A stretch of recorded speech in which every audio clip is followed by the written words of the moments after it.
Estamos con nuestro secretario general de STM, Hernando Val, y con el secretario adjunto del SEOM Jujuy, Santiago Ceilán. Bueno, vamos a seguir hablando un poco aprovechando, estuvimos con el perro hace un rato. Primero, contar un poco cómo es tu experiencia de llegar ahí al gremio, conocerlo al perro y esa situación. Bueno, nosotros llegamos en el 2013, fue una situación muy especial porque fallece en un accidente de tránsito el secretario general de ese momento, Pajarito Bejarano, terrible, fue una situación muy dura para el sindicato, para todos los compañeros, y a partir de eso, bueno, se empezó a discutir cómo hacíamos el reemplazo, se pidieron elecciones anticipadas, digamos, de la comisión que había quedado del pájaro, y se postuló el perro, que ganamos por un 66, 67%, y fue muy importante. Fue muy importante, bueno, nos encontramos en una situación muy triste. Bueno, ya veníamos trabajando con respecto a los municipios, pero había una situación comparada a la de hoy, mucho peor quizás en la precarización laboral, con trabajadores en negro que subsistieron hasta el 2019, 2020. Trabajadores que cobraban en el año 2020 3.000 pesos mensuales, hoy serían unos 20.000, 25.000 pesos mensuales, 30.000 a lo sumo, no más que eso. A trabajadores que le pagaban con achuras, le pagaban en especies y no eran kilos de carne o kilos de arroz como ahora piensa hacer Mondino, ¿no? Que dijo, que es terrible eso que dijo la canciller, que se habilita el pago en monedas de diferente tipo y además en especies, ¿no? Bueno, eso nos pasaba a los municipales de Jujuy, que le pagaban a algunos compañeros, había un compañero plan municipal que trabajaba en el matadero de Palmasola, 57 años de edad el compañero, ahora ya tiene mucho más, ya está viejito, pero le pagaban todos los días con achura, le daban corazón, riñones, hígado, una situación de esclavitud. Nosotros denunciamos en ese momento el trabajo municipal esclavo. Si trabajo en situación de servidumbre, porque eran sueldos en negro así a ver, hoy estamos con un salario mínimo de 155.000, en aquel momento estábamos en 30, 40 y los compañeros cobraban 2. Entonces estamos hablando de un 10% a lo que cobraban en ese momento. Es como que hoy estén cobrando 15.000, 20.000 pesos. Claro. Un trabajador municipal cumpliendo tareas todo el mes. Sí.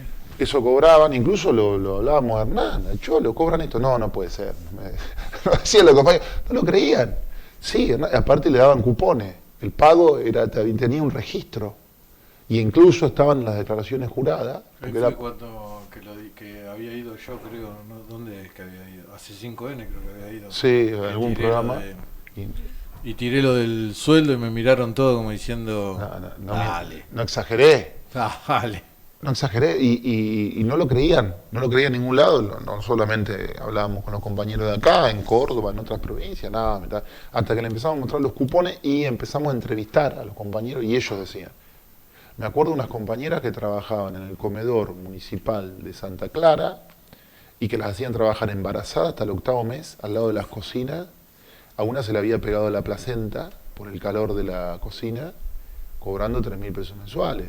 No, historias así, de esa brutalidad, que no perdió el hijo, pero fue un horror lo que le pasó, la hacían trabajar hasta 15 días antes de parir, en situaciones aberrantes, o sea, bueno, y lo pudimos ir superando, nos costó represión, nos costó cárcel, nos costó mucho, una gran judicialización de la comisión directiva, pero valió la pena, porque no hubo otro camino que la lucha, porque era oído de sordo, los diálogos que planteábamos no encontraban. Y aparte le decíamos, esto ya no es partidario, esto ya no es humano, claro. es humanitario. Yo te iba a preguntar, los otros poderes, pero los tiene un otros carácter sectores de la humanitario, sociedad. los planteos eran un carácter humanitario, era así. Nosotros hablamos de, che, esto no es partidario, hermano, es humanitario, no podés tener gente así. Y encima las metían en las declaraciones juradas formales, los municipios entregaban la declaración, porque como no hay coparticipación, todos los meses mandan la declaración jurada para que le manden en los importes de sueldo. Y figuraban los planes de 2.000 pesos, 3.000 pesos, ahí, con antigüedad. Pero negro, completamente, sin aporte, sin nada, ¿no? O sea, la cifra cruda de 2.000 pesos, negro. Y cuando vos ibas a entrevistar, tenemos videos incluso, y fuimos a las casas de la compañera, a una casa, me acuerdo que era en Yuto. Era la compañera, tenía una casa que eran palos y lonas, las lonas porque hay fincas ahí, y las lonas de las fincas, finqueras que son frutales, trabajan la fruta en la zona del ramal más cálido de Jujuy, más cercano, es como Orán, Tartagal, toda esa parte del otro lado de Jujuy. Las lonas, no, el nylon negro que usan para la finca, bueno, esas eran las paredes de la casa de la compañera, palo con chapa, pero las paredes eran nylon negro. Bueno, esas situaciones nosotros nos cansamos de denunciar y ya lo que hacíamos no era salir a nivel un municipio, dos, sino paros provinciales, ir a la ruta, Claro. porque no podías solucionar en una localidad y ir a otra y te estabas 20 años, sino entonces teníamos que hacer un plan de lucha focalizado en la provincia fuerte con 10 cortes de ruta a veces, porque ya, y no importaba caer preso. Claro. Y a la gente tampoco le importaba, porque che, estamos viviendo en una situación que no importa caer preso, que te tiren gases y que te tiren balas. O sea, llegamos a ese nivel y además, ¿En qué año más o menos esto? 2015, 2017, 2019, la última vez que Ahora. cuando me agarra Corro, que me agarra en la ruta el jefe de la policía de provincia, estábamos con los compañeros que estaban en la ruta, cobraban 3.000 pesos. Esa fue buenísima porque le dicen a no, dejen pasar a Ceilán así dialogamos. Y una vez que pasó la guardia, viste, los cascos dice, bueno, atrápenlo a Ceilán. ¿Así? Y lo metieron adentro, una emboscada fue. Sí, pero igual digamos, ya teníamos el rumor que nos iban a agarrar. Y en un punto, cuando estaba el jefe de la policía de la provincia, había cámaras.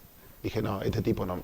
O sea, yo en un punto subestimé de decir, este tipo no va a cometer Adelante error de todos. político delante de las cámaras en vivo, me captura. Lo hizo. Ahí me capturan a las 11 junto al Mono Guayar, el secretario de organización actual. 2 caímos.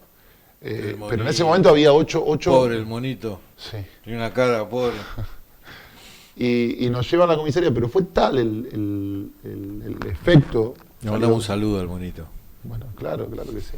Si no querés, no. Sí, él se va a alegrar, que te estás recordando de él, te va a alegrar Te mucho. quedaste como dudando. No, me pareció raro el planteo, un poco mimoso, pero bueno.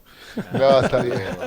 No, se va a alegrar que lo recordamos. No, y él estaba atrás mío. Y caemos los dos, pero fue tal la repercusión por el descalabro, che. En ese momento fue muy particular, porque nosotros estábamos en la autopista, 4 carriles, estábamos cortando un solo carril, no era corte completo, los camiones pasaban al lado. Del otro carril, 200 metros más allá, en la Estabas entrada... adentro de protocolo. Estaba dentro de la pelota. Por la Una vereda. adelantada. Había paso alternativo, había una cosa así. Ahora, del otro lado, de la autopista que iba para Jujuy, nosotros estábamos al lado de Perico, para el aeropuerto, del otro lado, a 200, 300 metros, en la puerta de la finca El Pongo, que es una finca estatal, provincial, estaban los productores de finca El Pongo, quejándose porque los desalojos que hacía Morales en lo que después fue la plantación de cannabis. Morales estableció una megaplantación de cannabis, la más grande de Latinoamérica, en la finca El Pongo, finca estatal, que la dona Plinio Zavala, que era de Perico, para que los usufructos de la finca financien el hospital de Perico. Y nunca fue destinado los fondos para eso, digamos. Bueno, y estaban protestando las generaciones, distintas generaciones de gauchos y originarios que viven en esas tierras. Son 20.000, 15.000 hectáreas, 20.000 hectáreas, es una finca enorme.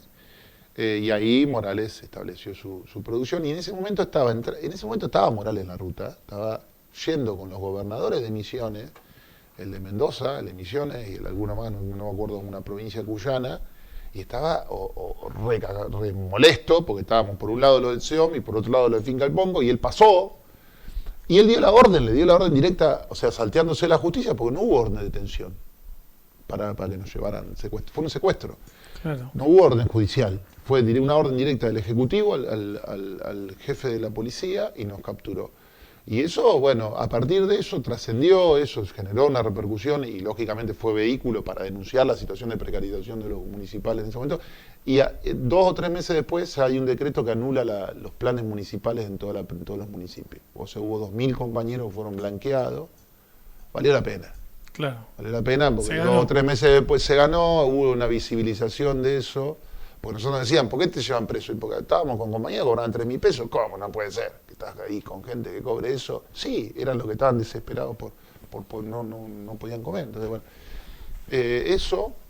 Bueno, y bueno, una situación que viene de larga data, pero creo que hubo un proceso de recuperación de la estabilidad, a pesar de que hoy es crítico el salario, hoy es crítico, siguen habiendo trabajadores con precarización laboral que ahora están siendo sujetos de despido.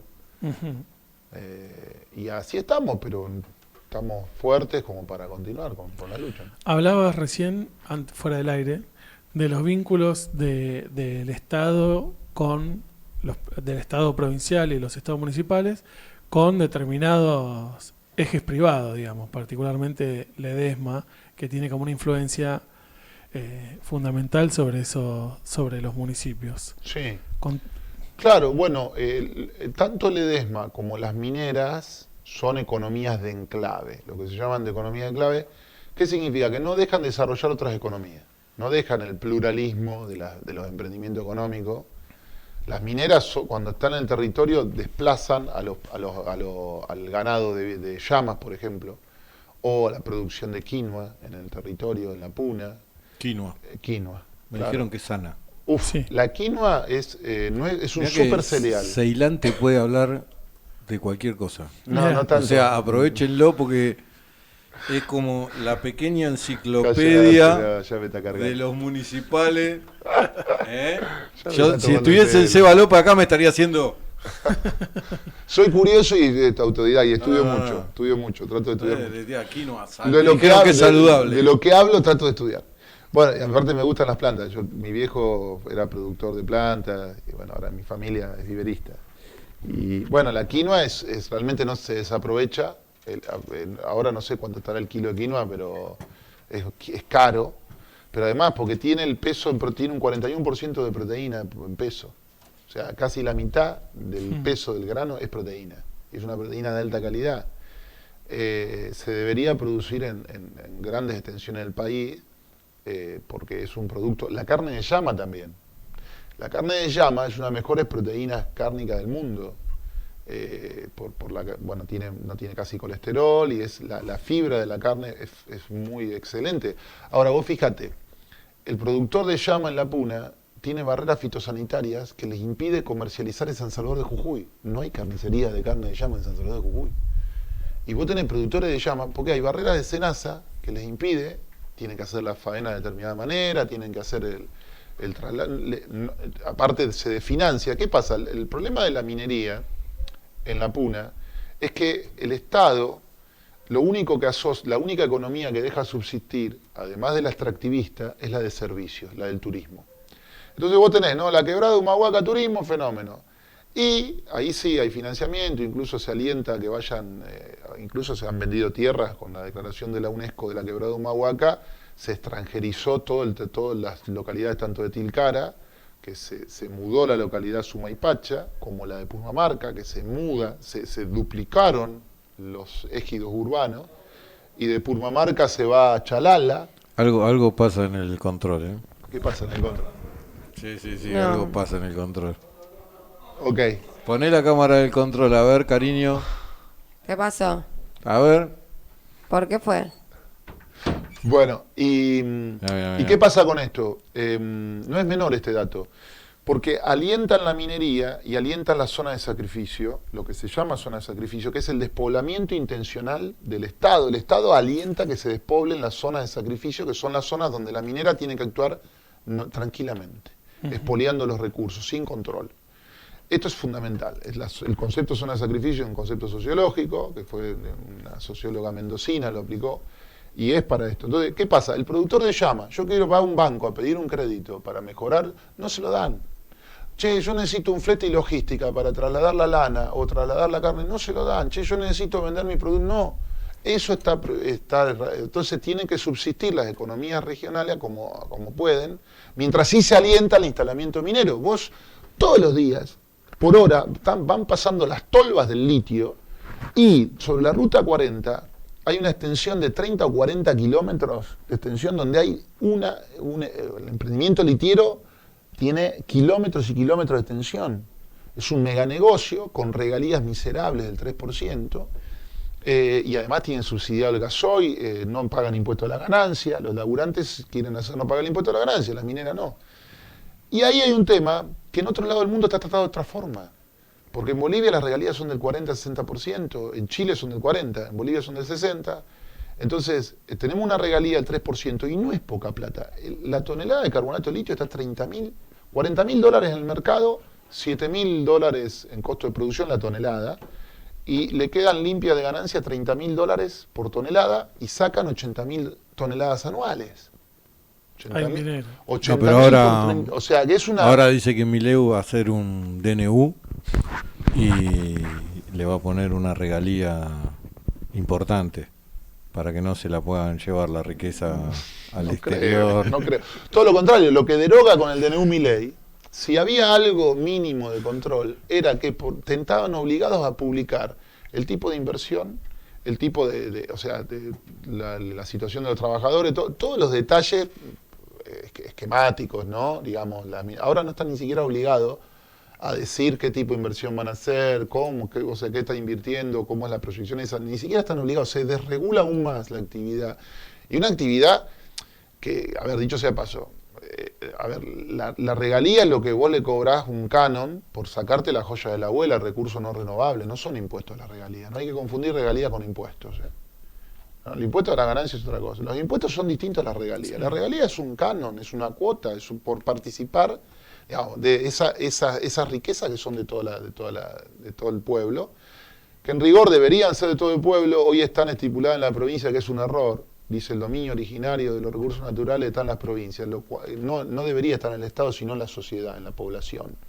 Eso fue un error de la del 94. ¿Por qué? Porque después vienen las provincias a decir, esto es del Estado, yo hago un negocio con y el usufructo y el goce de ese beneficio no va a la población, claro, va a las empresas. Bueno, ahí tenés un agujero, y yo lo que decía algo muy particular, vos a pocos kilómetros de las localidades donde están sacando la tonelada de litio a $30.000, a 40.000, pero el costo, haciendo costos, le quedan $30.000 limpios, y te dan $1.000 por cada 30.000 que se llevan, ¿no? Ese es el 3%. A pocos kilómetros en Humahuaca, en La Quiaca, en Abrapampa, tenés trabajadores que cobran 140.000 pesos, 118.000. Entonces, ahí hay una cuestión que vos decís, no, hay riquezas enormes en este país. Bueno, del lado del Ledesma tenés la particularidad, ahí tenés otro enclave, que es mucho más añejo incluso, porque ha sido más persistente en el tiempo, viene de finales del siglo XIX, que es Ledesma, y tiene un control absoluto no solamente sobre el territorio, sobre la sociedad, sino sobre los municipios, sobre el poder político, de Caimancito, de Calilegua, de Ledesma, de Fraile Pintado, del Talar, de Yuto, muchas localidades, hasta tal punto que las carretillas, las herramientas del municipio la entrega a la empresa Ledesma. La ropa de trabajo de los municipales la entrega a la empresa Ledesma. Los planes, los bolsones, él tiene la costumbre de entregar bolsas de azúcar a los planes sociales. Las organizaciones sociales que también con el gobierno reciben bolsas de azúcar que entregan a los planes. También las bolsones, a veces hasta bolsones de mercadería, entrega a la empresa Ledesma. Entonces, y tiene un manejo brutal sobre los intendentes. Ahora, Ledesma no paga, por ejemplo, impuesto al automotor en Ledesma.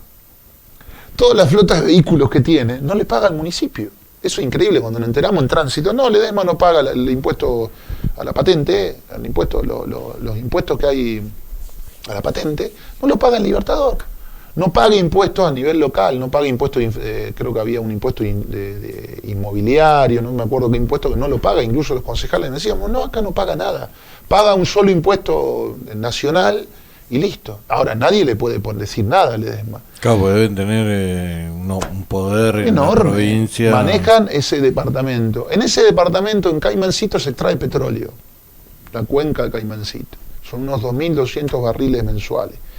Esa regalía, que deberían ir para el departamento de Ledesma, se la queda a la provincia. pero sacan petróleo de Jujuy. Es una zona petrolera, hay pozos petroleros en el Parque de Calilegua. ¿Y por qué te decía que Calilegua es fuera del micrófono, es una invención de Ledesma? Porque las nacientes del río San Francisco, que están arriba en las cumbres de esa serranía, que es donde está el Parque Nacional Calilegua, era de los Blaquier. Y los Blaquier, para garantizarse que eso quede para siempre bajo su dominio, las dona para generar un parque nacional, y abajo están todo el ingenio. A perpetuidad esas tierras van a regar las tierras del ingenio, esas aguas van a regar la tierra del ingenio. Eso fue deliberada. Sí, tomá, te lo dono, en rigor hacen lo que quieren con el parque, porque el parque entra en el pozo petrolero, entra el parque y está Pan American Energy. Los Blaquier tienen muy buena relación con los ingleses, con Pan American Energy, que son ingleses, y estos tipos no piensan nada a 2 años, 3, piensan a 20. Por ejemplo, tienen unos lotes impresionantes en una zona de Santa Bárbara, donde hay algarrobos de 400 años, hay ejemplares enormes, y eso lo tienen para sobornar a la Unión Europea con los bonos de carbono. Y le dicen, ¿ustedes no quieren que desmonte este bosque? Me tenés que pagar. Y la Unión Europea, los bonos de carbono. ¿No quieren que toque este bosque? Fenómeno. No lo toco. Vos me tenés que pagar, me tenés que financiar Europa, porque la crisis climática, ustedes la están sufriendo. Bueno, hacen negocios por todos lados con lo ecológico. Proyungas, no sé si la han escuchado, la organización Proyunga, es una ONG que inventó también Blaquier con los Pan American Energy, hizo toda la ley de bosques de Tucumán, Salta y Jujuy, consultando a los desmontadores, no a los productores, no a los biólogos para ver la situación. Entonces han hecho con los bosques un desastre. Bueno, ahora tenemos el DNU, que esta ley de incendios, ¿no?, que habilita que el DNU de Milei acaba de tirar por tierra la ley de fuego. La ley de fuego, que imposibilita vender las tierras que están siendo incendiadas. Eso es tremendo, porque eso va, aparte del ambiente. Fomenta el incendio intencional. Claro, pero aparte, si el problema, hay un tema ahora. ¿Quién va a cuidar de los jubilados, de los niños, de la infancia, de los medicamentos que ahora esta empresa pública que acaban de eliminar de la producción de fármacos, los trabajadores? Si no van a cuidar los trabajadores, los niños, los jubilados, ¿ustedes le van a cuidar el ambiente? El ambiente va a ser una de las últimas preocupaciones de este gobierno. O sea, que va a haber es un problema agregado a todo lo que ya tenemos, digamos, es las consecuencias sobre el ambiente. Porque el Estado ahora pasó con la emergencia en Bahía Blanca. Fue el Estado-Nación y dijo, arréglasela como pueda. Porque esto no es un negocio, la emergencia no es un negocio. El cuidar a la sociedad cuando ocurre una emergencia. El cuidar al ambiente tampoco es un negocio. Entonces no se preserva, no se invierte en eso.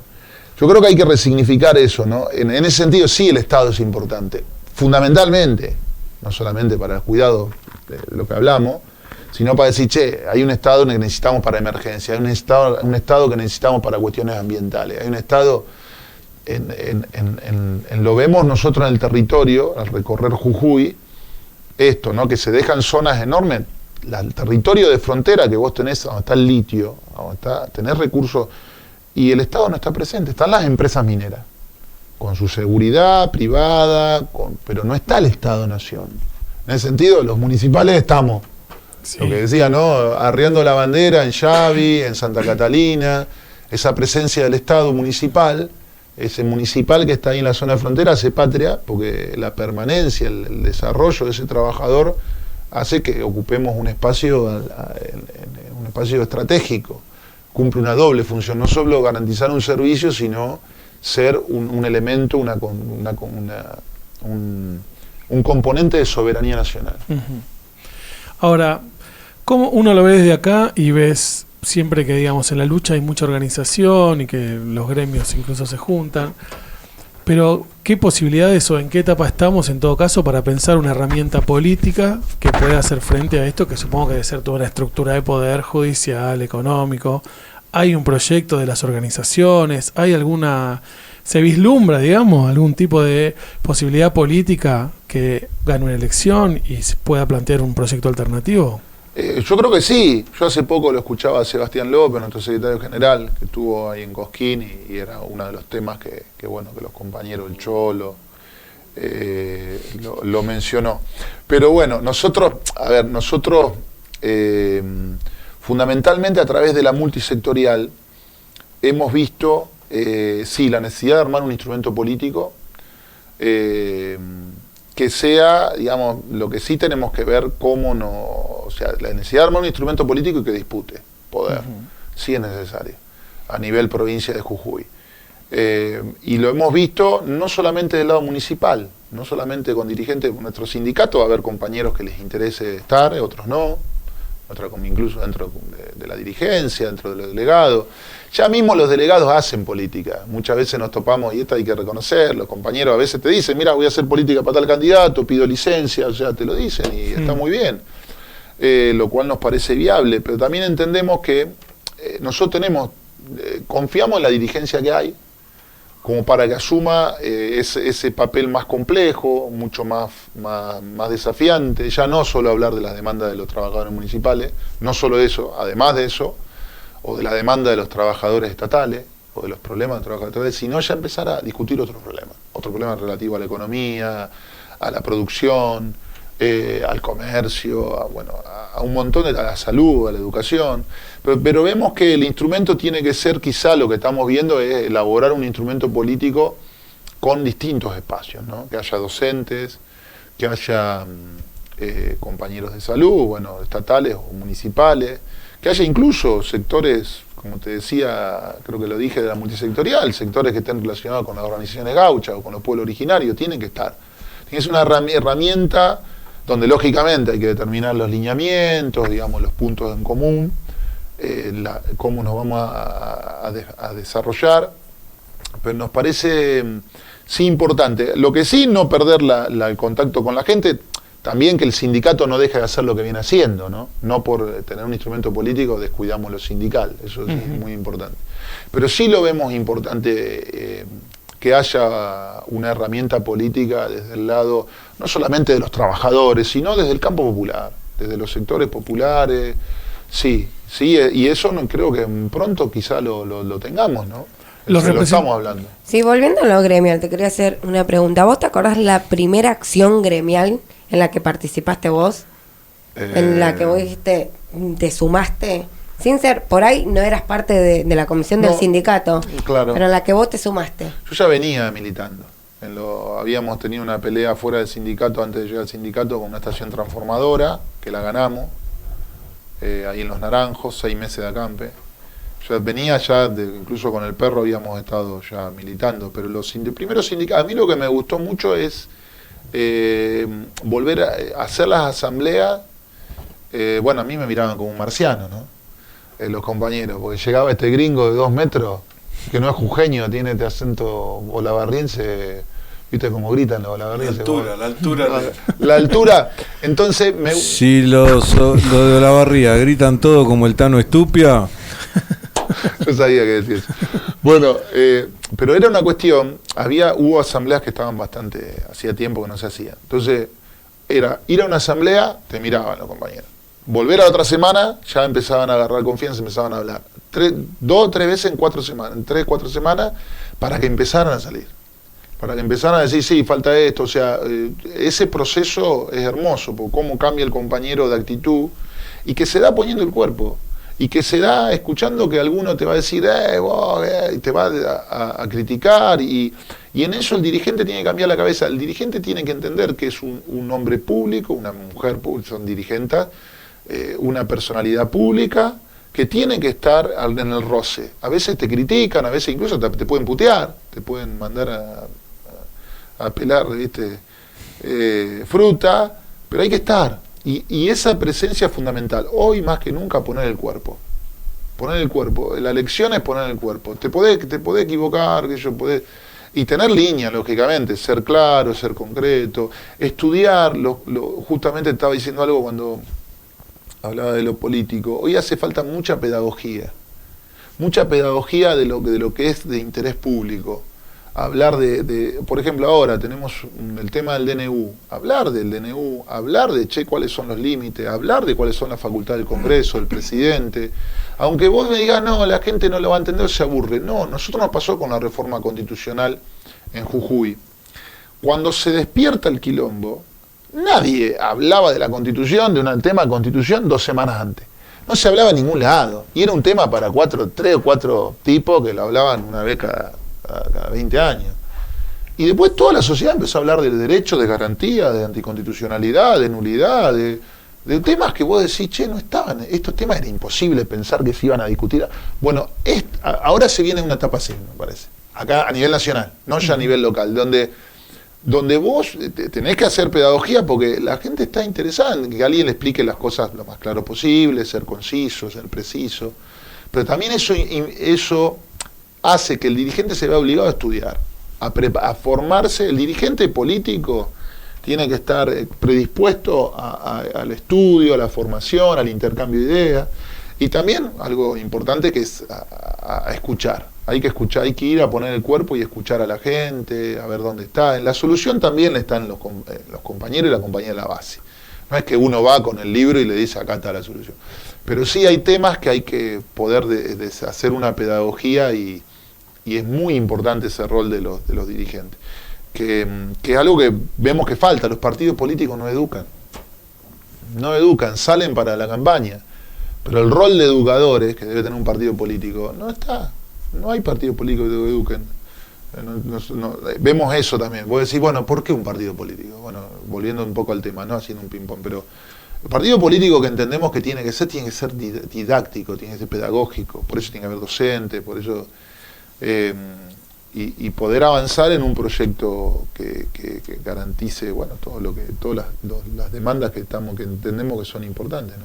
Y ahora, vos, ¿cómo sentís como dirigente ya sindical la responsabilidad? Porque no es lo mismo el compañero militante del sindicato que el dirigente que tiene el peso de defender a ese militante. ¿Cómo te ves vos? Porque tienen la pelea, ustedes tienen la pelea a nivel local, o sea, en la provincia, y a nivel nacional a la vez. Sí, bueno, nosotros quizá no nos asusta la responsabilidad, ya la tenemos hecha carne.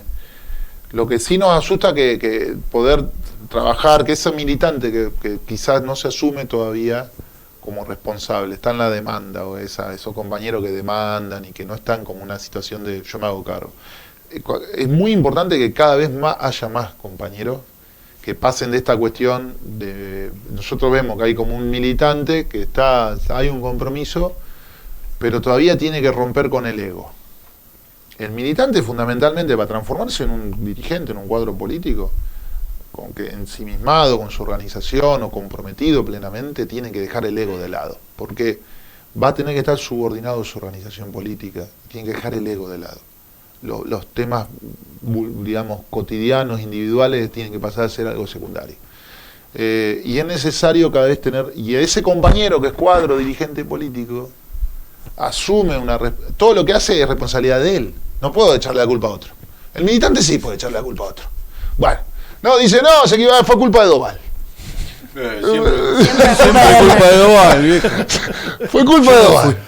Claro, es fácil. No, hacete cargo. Perón hablaba de tener 100.000 militantes.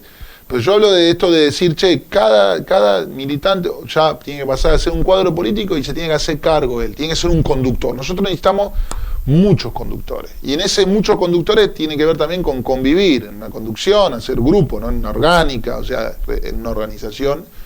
Y ojo que hoy está todo lo que es militante y organización está mal visto.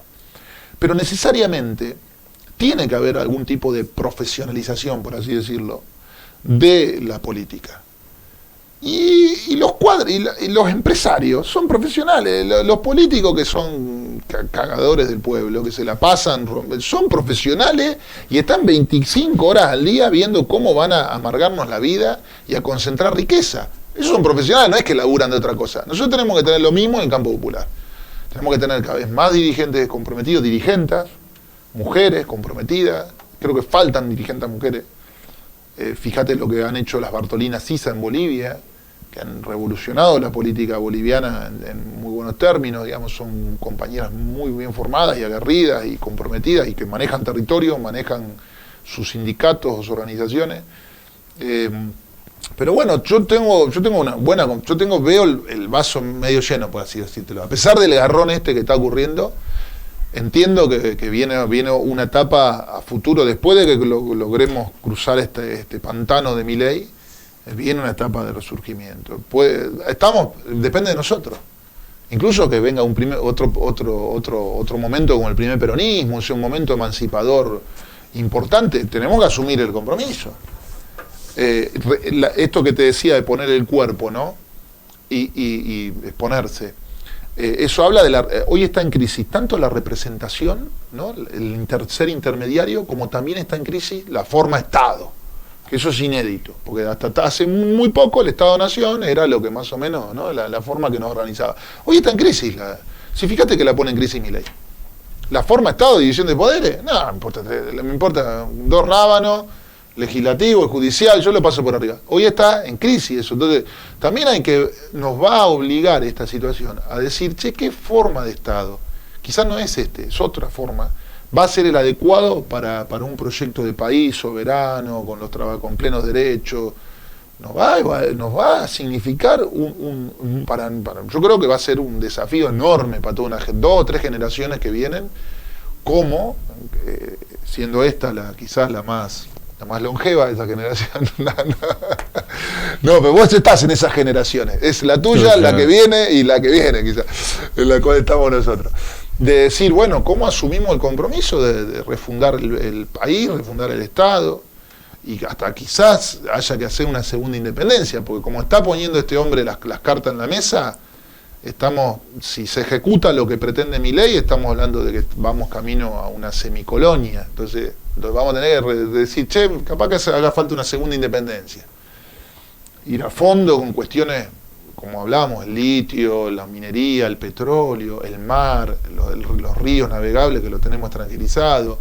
O sea, una cuestión de territorio y que hay que verlo, nosotros lo vemos desde lo federal, ¿no? Desde la vieja, que capaz que hay que buscar otra palabra, ¿no? Esta palabra que es del siglo XX, federalismo, del siglo XIX, ¿no? Pero entendemos que es muy importante pensar en todo el país. Desde la Antártida, ¿no? No desde la Quiaca, ¿no? Desde Ushuaia. Desde la Antártida, a la Quiaca, pensar esa unidad territorial, pensarla como generación, entonces, cómo la podemos lograr contener, con qué organización política, ¿no? ¿Y cuál pensás que va a ser el rol del sindicalismo, de los trabajadores organizados en esta nueva independencia, por así ponerle un ejemplo? Fundamental, porque incluso hoy es fundamental. Vos fíjate que el modelo sindical argentino es único en Latinoamérica, incluso no sé si en Norteamérica, porque no existe. En Europa hay fuerte. cuestiones muy similares. Claro. Pero el modelo sindical nuestro es justamente algo que quieren destruir ahora. Hoy, el decreto de Milei es eso, es, como decía el compañero Doval, es transformar a los sindicatos en ONG. Si esto se implementa como plantea el DNU, los sindicatos en 5 años son ONGs, o no van a tener fuerza ni para pinchar nada. Entonces, pero eso buscan históricamente, porque les ha costado, es un hueso muy duro de roer. Por eso, incluso con el protocolo, vos fíjate que estigmatizan a los piqueteros. Protocolo antipiquete. O no, llamá al 134 y denunciá al tipo que te extorsiona con un plan. Y cuando salen los sindicatos, ¿qué extorsiona? Si son trabajadores asalariados. Claro, no marchan con la patronal. ¿Con quién te apretan? Entonces, bueno, ojo que también es horrible lo que están haciendo con las organizaciones, estigmatizarlas, ¿no? Porque hay sectores populares que tienen relación. Nosotros logramos romper dentro de la multi ese estigma, organización sindical. Fue muy importante. ¿Cuándo la logramos? Cuando las organizaciones ya dicen, ¿saben por qué somos solidarios con los sindicatos? Porque nosotros tenemos hijos o familiares que son asalariados. Entonces tenemos que ser solidarios con ustedes. Y nosotros también entendimos como sindicato que hay que ser solidario con las organizaciones sociales, no creerse más, salir del estigma ese del prejuicio o de la soberbia que tienen los sindicatos a veces sobre la organización. Y ver que ahí hay sectores populares, los descamisados, ¿viste? Los que en su momento acompañaron al primer peronismo, o sea que es muy importante lo que capaz el compañero Perro en una entrevista que tuvimos mencionaba de sacarse el ego, ¿no? Como dirigente, no estar subido a ningún caballo y ir a la par de los compañeros, digamos, ¿no? Eso, en ese sentido el rol es fundamental. Y en esto de las luchas, por ejemplo, que ahora se dio con la multisectorial en Jujuy, acompañar. Nosotros, si algo logramos en Jujuy con la multisectorial, que agrupamos muchos sectores, era evitar muertos. Ustedes vieron, ¿no? ¿Cuántos muertos hubo en Jujuy? Ninguno. Ninguno, ¿no? Tenía dudas, pero... Ninguno. Hubo una señora que se descompensó, que ya venía enferma, que la acusaron los compañeros, bueno, pero no hubo en 2 meses de conflicto intensísimo, con situaciones de violación de derechos humanos masiva, tuvimos heridos de granada de gas en la cabeza, varios municipales, pero no hubo muerto, y no hubo muerto en especial por la dirigencia que evitó linchamiento, por ejemplo. A periodistas los querían linchar y los evitábamos, a policías. Es un desafío, Feynman ¿no? me escrachó, nombre y apellido. Feynman, ¿qué Feynman? Eduardo, el de La Nación Más. ¿Cuál es ese? Eduardo. El enano... Feynman, el enano Feynman. fascista. ¿Sabes cómo me escracha? El de los centros estudiantes. Sí, el que se pelea con los centros de estudiantes. Sí. ¿Cómo me escracha? En un momento íbamos volviendo, ya había pasado una parte de la represión, y íbamos en una columna y había 3 policías que lo habían dejado en una esquina y muchos estaban así con el ánimo destrozado, ¿no? Por cómo nos habían reprimido, pero hubo 3 changos con máscara, con ¿cómo se llama? El barbijo, se desprendieron y fueron a pegarle a los 3, eran dos mujeres policías y un policía, fueron directamente a pegarle. Y nosotros nos desmarcamos, yo voy con otros 2 compañeros más y los agarramos, los sacamos. En un momento estaba haciendo uno de los changos que salió, se desmarcó, así estaba haciendo con un palo gigante, se le iba a estrellar en la cabeza a un policía, y lo agarramos el palo en el aire. Y después ayudamos, le levantamos a los policías y los sacamos. A los 3 pendejos le quitamos el barbijo, estábamos enojadísimos porque eran infiltrados, no sabíamos, no supimos al final de qué organización era, si hicieron los boludos, disculpen, se hicieron los tontos y se apartaron. Pero una de las policías la entrevista a Feynman, La Nación Más, y dice, no, nos estaban pegando hasta que vino un Ceilián, vino uno de nombre Ceilián, sí, ¿cómo era el nombre? Ceilián. Y dijo, paren, y ahí pararon. Bueno, me escraché un poco, ¿no? Digamos, porque... pero no mintió. Sí, pero la dijo que le pegaste salvé. vos a la policía. No le pegué. No, jamás. No hay una imagen que... Yo incluso le he dicho a los policías, no hay una imagen de agresión de nosotros con la policía. Pero entonces estuvo bien, Feynman. El colega. Bueno, pero hubo a Jorge Reales, periodista de Canal 7. Al Canal 7 la gente salió incluso de los barrios en la primera represión, que hubo grande el 20 de junio, y destrozaron Canal 7 de Genefes. Lo destrozaron, porque no pasaban dibujito animado cuando estaba viendo la represión. Pero ese era ¿de quién era el canal ese? De Propiedad. Genefes. De que era el que manejaba el PJ, ¿no era? Exactamente. Del que fue... Y que le dio el quórum a Morales para hacer la reforma constitucional. Y el que fue, en el momento de la ley de medios audiovisuales, el que votó en contra de la ley. Fue el voto que le votó a Cristina en contra. Genefes. A ver, la gente ya lo tenía rejunado. Un tipo con coherencia, tampoco. Bueno, pero reventaron el canal y no discriminaban. Pasó porque en un momento en la plaza había de todo, no había organizaciones solamente, había gente de los barrios. Y pasaron periodistas, agárrenlo. Y la misma cana, incluso sacamos un infiltrado, péguenle a los periodistas. Y no discriminaban entre la empresa, la editorial, y el trabajador, la trabajadora. Y nosotros sí, cuidándolo. Pero hubo situaciones en esto de sentido, quería volver. La dirigencia, al estar presente de cuerpo en el medio del conflicto, evitó muertos. Y no es un rol menor. Digamos, no condujo todo el tema, sí hubo una conducción, lógicamente, de las acciones centrales, pero había mucho de espontaneísmo, tan criticado el espontaneísmo, ¿no? Pero es así, mucha de la lucha, cuando es general y masiva, es espontánea. Pero el rol fundamental que tuvo fue que no... A Santiago habría que ponerlo de columnista. Sí. Columnista de Radio CTM, y como quiera, yo encantado. Una columna. Sabemos, vos estás acá. Pero para determinados temas Sí, es muy interesante. Una parte es muy elocuente cuando él decía el tema esto del Y si se para es más elocuente todavía. el protocolo antipiquetes, y me hacía acordar a cuando estudiaban el tema de los descamisados, viste que para ir al centro tenías que tener como traje, que de ahí viene la idea. Entonces como que ahora de vuelta vos cruzás con visera el puente Porredón y te bajan porque por ahí sos piquetero. ¿Le pasó a ustedes cuando estaban viniendo? Que Sí, le sí, requisaron el micro. Sí, así es. Sí, está esta cuestión bueno, le requisaron fundamentalmente, lo pararon porque vieron que estaba el perro Santillán. Este señor no llega. Yo me quedo con algo que decías de, digamos, de tener la conciencia y la capacidad de que incluso cuando el Estado te propone ilegalidades y te propone violencia, nosotros de parte de las organizaciones poder, digamos, estar por encima de eso, Claro, poder contener y convencer a los compañeros de no entrar en ese juego que Y es un re poco... difícil. Y claro, Es re difícil porque también sentís odio, bronca. Además te están cagando a palo y, Claro. digamos, No, ya... implica un gesto de mucha grandeza tener la frialdad como para decir Son trabajadores los que están no, pegando. no, pará, no. Claro. sí.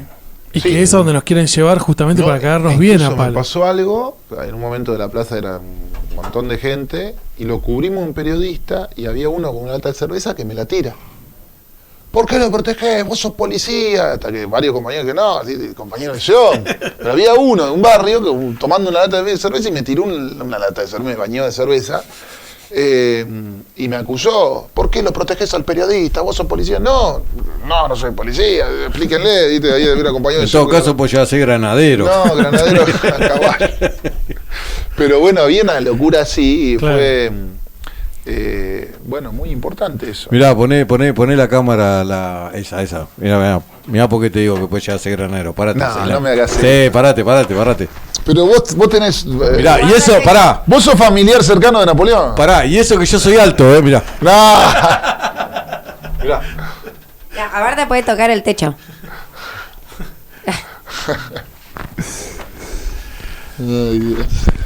Che, Bueno, No, Bueno. tiene que encabezar las marchas, ¿viste? Estamos ahí el control. a mí me usan para Que- tipo... que- Gaby no, Cabeza la duerme, marcha. Gaby no duerme hace Ceilán 72 dice, horas. fíjate a ver hasta dónde llega la... Claro. Es Para el que ver, ve. para el que ve. ¿Cuántas El cuadras vigía. tenemos de marcha? Fíjate, Santiago. Con el perro, El Pucará. a ver, también y con Seba, yo me muevo por los extremos, entonces voy viendo atrás y contacto visual, siempre tenemos un manejo así. Ah, era verdad que miraba a ver Sí, cómo mirarle. me usan, me aprovechan de altura para ver si hay alguna situación rara, si hay algún tipo de situación.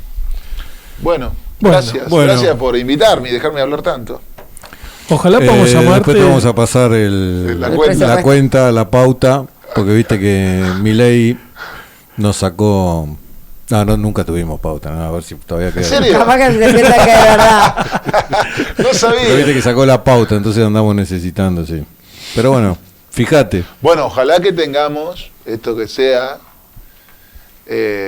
Bueno, quiero dos cositas. Primero, una ley, merecemos una ley de servicios audiovisuales de verdad, de nuevo, discutir esa ley. Que no la tenemos. Y lo otro, algo muy importante, que esto también tiene que servir de experiencia, lo que Álvaro García Linera lo decía hace poco en México. El error de los gobiernos progresistas o populares de los últimos años ha sido ser demasiado contemplativos, demasiado gradualistas. Y vienen estos tipos conservadores, doctrinarios, que se dicen de derecha, bueno, son un poco peores, neoliberales, y te aplican en 10 días, te aplican a fondo el acelerador en la dirección para expoliarnos. Entonces nosotros no nos podemos dar el lujo de ser gradualistas si vuelve otro gobierno popular. Esto de contemplar, porque realmente lo que viene sufriendo el pueblo en estas últimas décadas, las crisis que hubo, que nos han hecho pagar las crisis, no podemos volver a ser contemplativos, tenemos que ser contundentes, firmes, recuperar la soberanía, recuperar el territorio, todo lo que venimos hablando, fortalecer a los sindicatos en el sentido de darles los espacios para que las negociaciones, lo que vos has hecho, Hernán, con esta ley del convenio colectivo, que siempre la mencionamos en Jujuy, ahora resulta ya más lejana, ¿no? Con todos estos retrocesos que vienen, pero es eso que vos pudieron lograr acá en la provincia de Buenos Aires, es un avance fundamental para democratizar la negociación y eliminar algo que muchas veces llena la boca a los sectores conservadores, que es la paz social. O sea, buscar la paz social. ¿Cómo se busca la paz social? Si tenés negociaciones colectivas, evitás conflictos. Eso es fundamental. Entonces, reducís la conflictividad negociando. Con leyes realmente, con una actividad regulada, y esto en los municipios realmente nos hace falta. Eso va a quedar capaz que para que se haga efectivo en otro momento. Ahora tenemos urgencias más inmediatas, digamos, pero bueno, es algo que tenemos ideas, sabemos que hay alternativas, sabemos que hay otra manera de construcción e incluso más de hacer sindicalismo y de hacer política, y no es que nos quedamos en la demanda o en la queja. Y creo que eso también es el rol del sindicalismo, lo que vos preguntabas, ¿no? ¿Qué futuro del sindicato? Esto de no solamente la demanda, la queja o lo aspiracional, sino la propuesta. Tenemos también la obligación de decir, por este camino hay alternativa, esto puede ser. Con eso les dejo.